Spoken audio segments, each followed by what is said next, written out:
এক অদ্ভুত বিয়ের ট্রেন্ড শুরু হয়েছে। জাপানে শুরু হয়েছে সেপারেশন ম্যারেজ নামের এক অদ্ভুত বিয়ের ট্রেন্ড। এখনকার তরুণ তরুণীরা বিয়ে করছে একসাথে না থাকার শর্তে। এক্ষেত্রে ব্যাপারটা একটু গুছিয়ে আমি বলি। এক্ষেত্রে বিয়ের পর আগের মতো আলাদাভাবেই বসবাস করবে স্বামী আর স্ত্রী। কেউ কারো জীবনে কোনো হস্তক্ষেপ করবে না। শুধু সাপ্তাহিক ছুটির দিনে একসাথে সময় করে তারা একটু সময় কাটাবে। এছাড়া বাকি সময় স্বামী স্ত্রী দুজনেই স্বাধীন। এই সেপারেশন বিয়ে অনেকটা ঠিক বিয়ের আগেকার প্রেমের মতন। বিয়ের আগে যেমন প্রেম করলে কেউ কারো বাসায় থাকে না, সেপারেশন বিয়েটাও ঠিক সেই রকমই।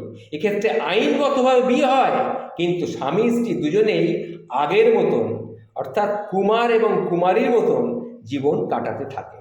কেউ কারো বাসায় গিয়ে থাকে না, তবে দুজন দুজনের খোঁজখবর নিয়মিত রাখে। এছাড়া দুজনের সুবিধা মতো সাপ্তাহিক ছুটিতে তারা মিলিত হয়। এই জন্য অনেকে মজা করে এই বিয়ের আবার নাম দিয়েছে সাপ্তাহিক বিয়ে। যাই হোক, বিশেষজ্ঞরা কি বলছেন জানেন?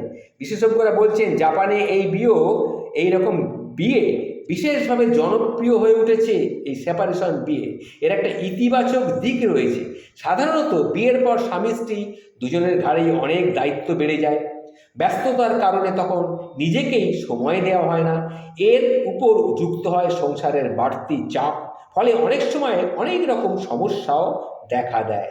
সেপারেশন বিয়ের ক্ষেত্রে এরকম কোনো জটিলতা নেই। তাছাড়া একসাথে থাকলে স্বাভাবিকভাবেই অনেক বিষয়ের অমিল দেখা দিতে পারে। সামান্য বিষয়ের ঝগড়া অনেক সময় বিরাট আকার ধারণ করতে পারে, বিবাহ বিচ্ছেদ পর্যন্ত হয়ে যেতে পারে। এই জন্য বর্তমানে জাপানের তরুণ প্রজন্ম মনে করে বিয়ের পর আলাদা থাকলে এসব সমস্যা এড়ানো ভীষণ সম্ভব। বর্তমানে জাপানের পাশাপাশি অন্যান্য দেশেও এই রকম সেপারেশন ম্যারেজ কিন্তু জনপ্রিয় হচ্ছে।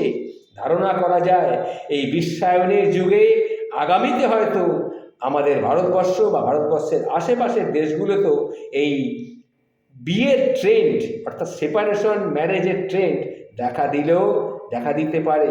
এবং আমার তো মনে হয় এটা খুব জনপ্রিয় হয়ে উঠবে বলে আমার মনে হয়।